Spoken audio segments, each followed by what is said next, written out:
Hey guys, it's Kevin. I am a photographer and digital artist, and welcome to another short video where I give you a behind the scenes look at how I created this picture of the hammer and the fire. I want to go ahead and show you the video of just kind of how I got everything set up.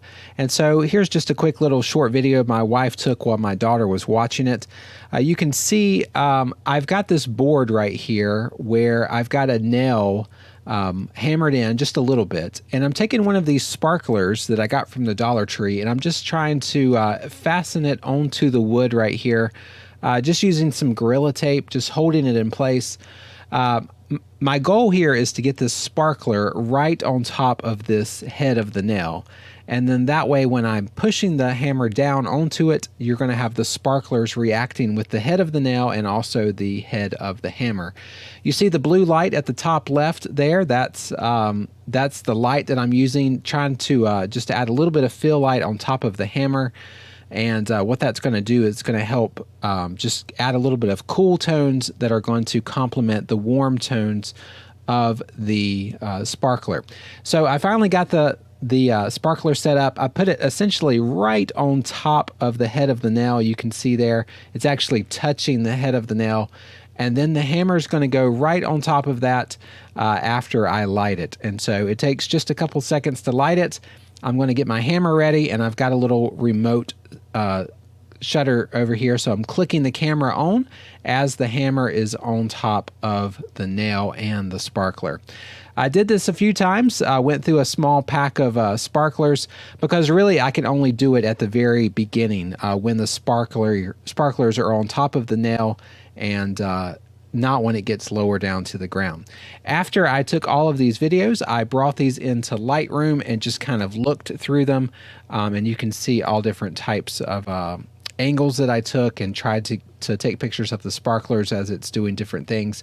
If you're curious, here's what it looked like with the blue in the top. So we have the blue right here at the top on the left side, and you can see the hammer right here has got this nice little blue on top of the metal part of the hammer.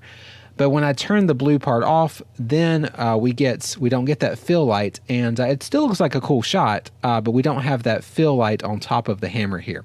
So I thought it looked a little bit better with the blue light, and so that's why I did that.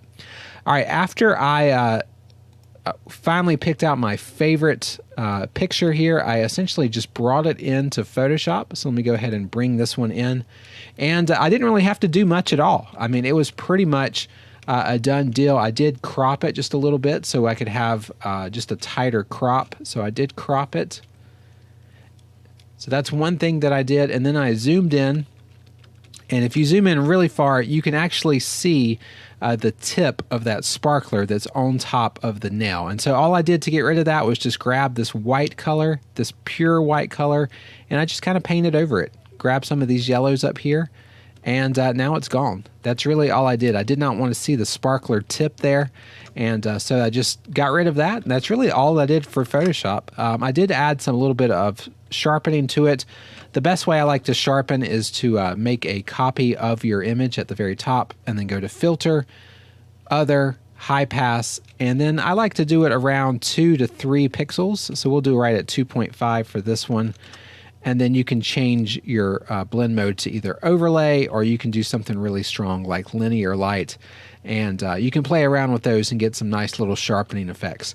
But that's really all I did. No Photoshop required really for this one. Just some fun with a sparkler and taking some pictures with the hammer and the nail and just seeing what happens. So guys, that was just a quick behind the scenes look at how I created this image. I hope that you are encouraged to go out and take your own creative pictures. Look for household items, right in your house that might be pretty cool if you put a sparkler with it, or if you add a blue light and orange light, and just play around with it and see what you guys can create. That's all I got for today. Hope you enjoyed it. I will see you again at the next video.